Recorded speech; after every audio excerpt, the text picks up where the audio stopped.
부정청탁금지법, 김영란법 시행 첫날입니다. 적용 대상이 적지 않은 만큼 지역사회 전반에도 청렴이 시험대에 올랐습니다.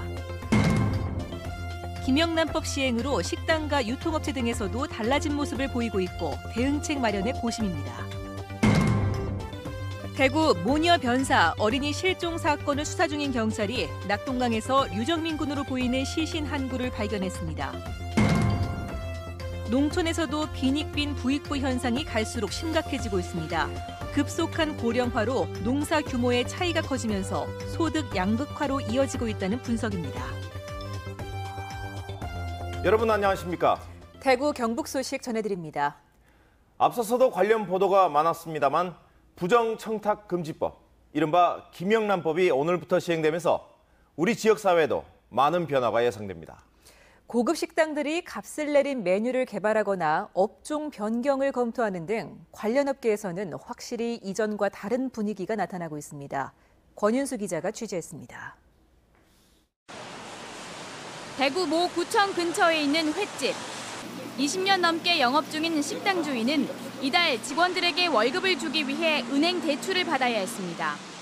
콜레라 파동에 김영란법 시행까지 겹치면서 매출이 평소의 3분의 1 수준으로 급감했기 때문인데 업종 변경까지 검토하고 있습니다. 많이 줬죠. 서로 눈치 보기 바쁘죠. 나도 손님이면 그렇겠어요.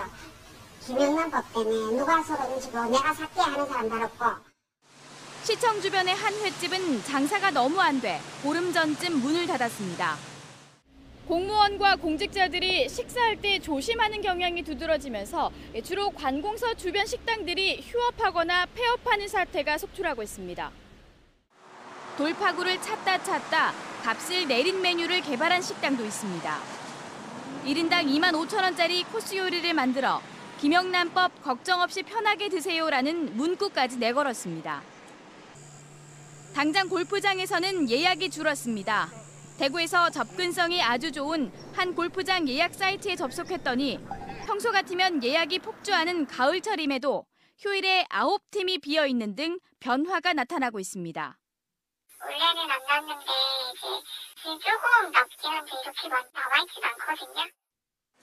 백화점과 대형마트 등 유통업체에서는 선물 세트 가격이 5만 원을 넘지 않도록 소포장을 확대하는 한편 상품권도 소외권 발행을 늘리고 있습니다. 부정청탁을 금지하고 식사와 선물, 경조사비의 상한액을 정한 김영란법이 시행되면서 우리 사회 곳곳의 모습이 달라지고 있습니다.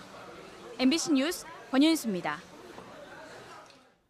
김영란법 시행 첫날, 지금까지 관행으로 여겨온 것들을 조심하려는 대상자들의 목소리가 곳곳에서 나왔습니다.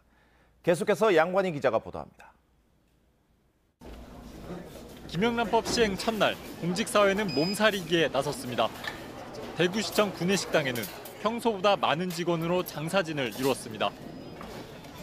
민원인과의 외식 등 오해를 살 행동을 아예 차단하려는 직원이 많았습니다.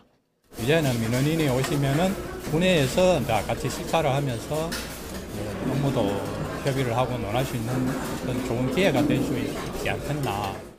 학교에선 학부모를 상대로 김영란법 강의가 열렸습니다. 교사는 운동회 때 음식을 제공하거나 SNS로 음료 교환권을 줘도 안 된다고 당부합니다. 학부모와 교사 사이는 부정청탁이 이뤄질 수 있기 때문에 식사 3만 원 등 이른바 350 규정과 관계없이 조그마한 선물도 허용되지 않습니다. 우리도 할 수 있나 이렇게 생각을 하고 선생님 제가 작은 선물인데요 이렇게 이제 준비하시는 분들도 이제 저희가 절대 안 된다고 말씀드리고 있습니다. 대학병원도 교수와 직원 등에게 김영란법 주의사항을 담은 책을 배포하고 병원 곳곳에 청탁을 하지 말아달라는 안내문을 붙이는 등 조심하고 있습니다. 기존에는 환자 부탁이나 청탁이 들어오면 병원이 이미지 차원에서 거절하기가 참 난감했습니다. 법적으로 이렇게 시행되다 보니까 저희들 업무하는 데 효율적인 것 같습니다. 최근 DGB 금융그룹 박인규 회장이 대구 테크노파크 이사직을 반납하는 등 기업인이 공무수행 활동을 그만두는 사례도 생기고 있습니다. 김영란법 적용 대상인 공무수행자로서의 활동이 기업인 활동에 제약이 될 수 있기 때문으로 보입니다. 김영란법 대상자만 400만 명, 우리 사회가 좀 더 투명해질지 주목됩니다. MBC 뉴스 양관입니다. 오늘 오후 4시 34분쯤 경주시 남남서쪽 9km 지점에서 규모 3.1의 지진이 발생했습니다. 지난 12일 경주 지진 이후 이번 지진까지 모두 440차례 여진이 일어났는데 이 가운데 규모 3.0 이상의 여진은 19차례였습니다. 국민안전처는 이번 지진의 피해를 파악하고 있습니다. 이렇게 여진이 잇따르고 있는 경주는 무엇보다도 유사시 원전의 안전과 대응 매뉴얼이 중요한데요. 하지만 원전 인근 주민조차 가장 기본적인 대피 요령을 알지 못하는 등 역시 허점투성이었습니다. 장미쁨 기자가 보도합니다. 경주를 뒤흔든 규모 5.8의 지진과 잇따른 여진들로 경주 시민들의 불안감은 극에 달했습니다. 대형 원전 사고로 이어질 수 있는 상황이었지만 시민들은 어디로 가야 할지 알지 못한 채 우왕좌왕했습니다. 원전도 지금 제일 걱정되고요. 앞으로 지진 나면 어디 될지 제일 크게 걱정이에요. 원전 터지면 다 그냥 끝나보는데. 어떻게 대처해라라는 얘기가 따로 없어서 저희가 어떻게 조치를 해야 되는 건지. 원전 사고가 발생하면 인근 양남면 나아리 주민들은 대응 매뉴얼에 따라 지정 구호소인 서라벌대학이나 경주 실내체육관으로 이동해야 합니다. 자기 차량 이용이 불가능한 주민들은 1차 집결지인 나산초등학교에서 경주시가 제공하는 버스를 타고 이동하도록 돼 있습니다. 하지만 원전 주민들조차 대부분 이 사실을 알지 못하고 있습니다. 없었어요. 전혀 없었다니까. 그래. 없고서는 단지 우리가 지식으로 수해가 나든가 뭐 화재가 나든가 하면 학교로 대피하라는 그 얘기만 알아서 학교로 대피한 건지 아무것도 몰랐어요. 경주시는 매년 교육을 실시하고 있다며 주민 탓을 합니다.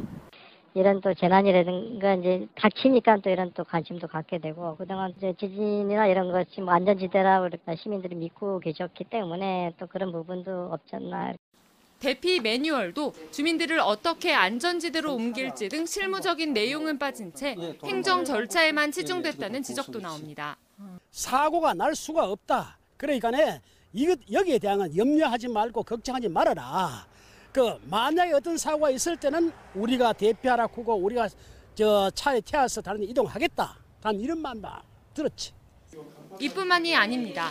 국민안전처와 원자력안전위원회의 표준 매뉴얼에는 경주시 원전방재팀의 바뀐 전화번호가 갱신되지 않은 채 예전 번호가 그대로 기재돼 있습니다.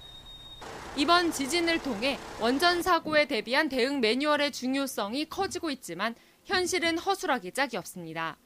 MBC 뉴스 장미쁨입니다.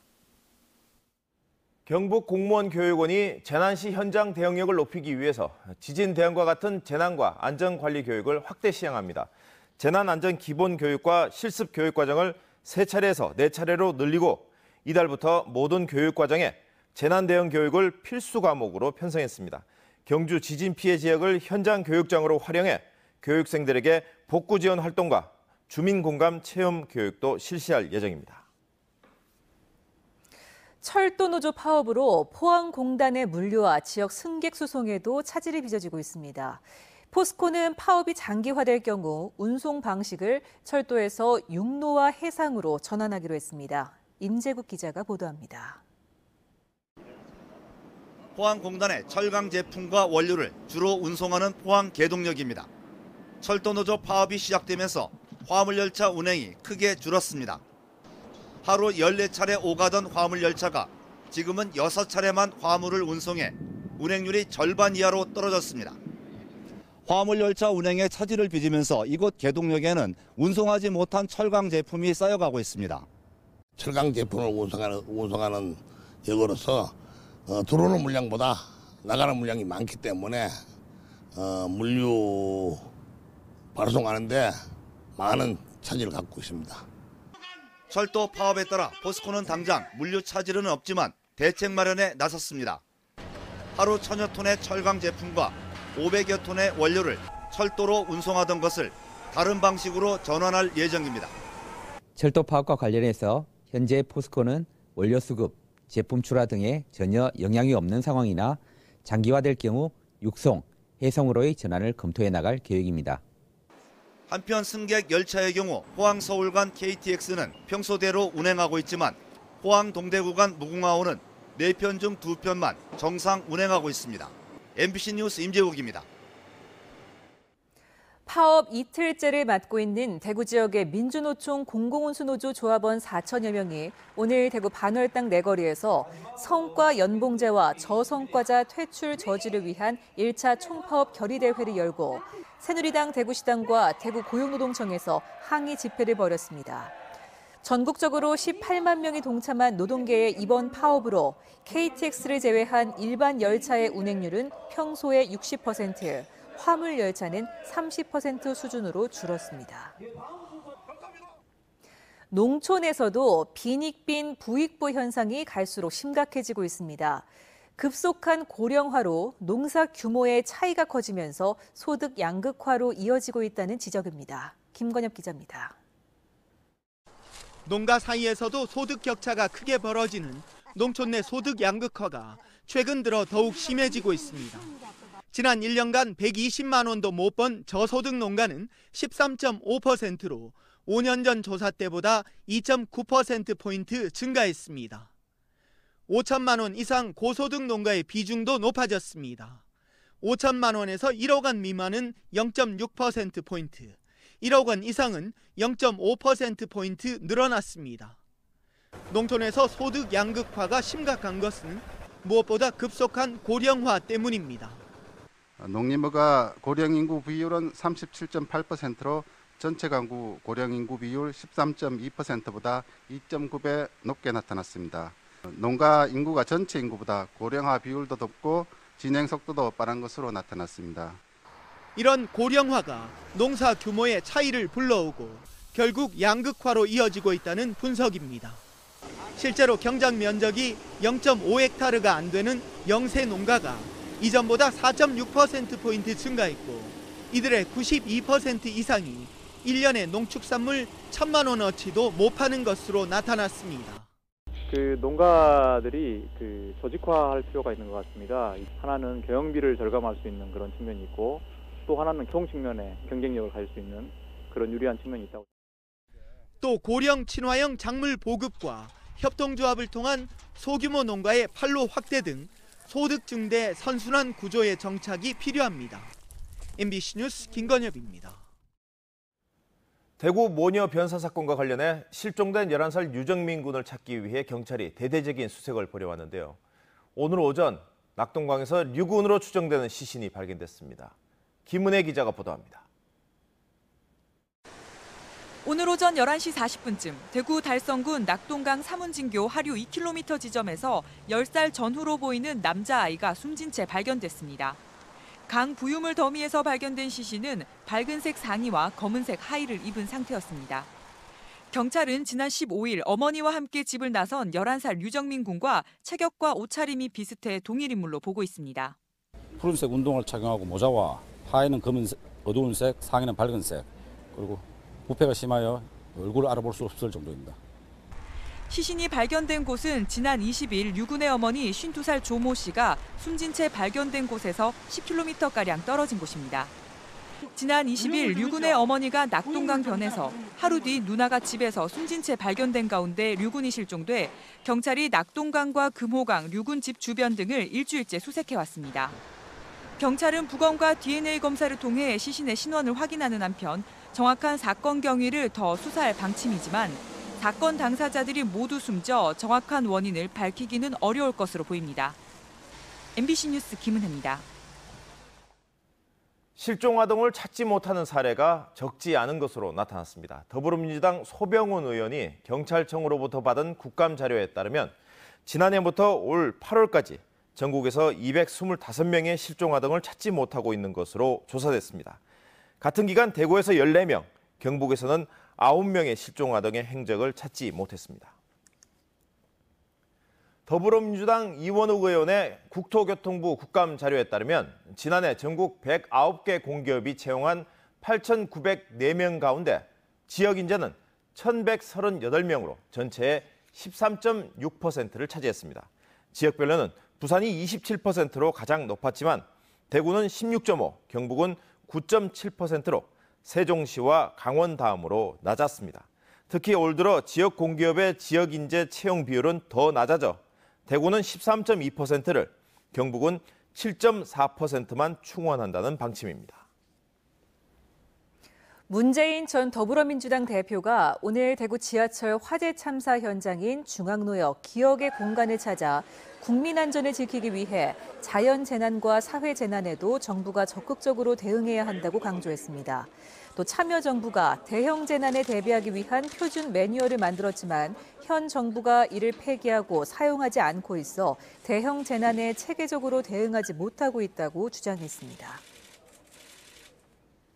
경북대병원 노사가 총액 기준 기본급 3% 인상, 육아휴직 기간 1년에서 2년으로 연장 등 임금과 단체 협상안에 잠정 합의함에 따라 노조의 파업이 철회됐습니다. 이번 합의는 경북대병원 경영진이 저성과자 승진 자동 배제와 성과 연봉제를 노조의 합의 없이 추진하지 않겠다고 양보해 협상이 급물살을 타면서 이뤄졌습니다.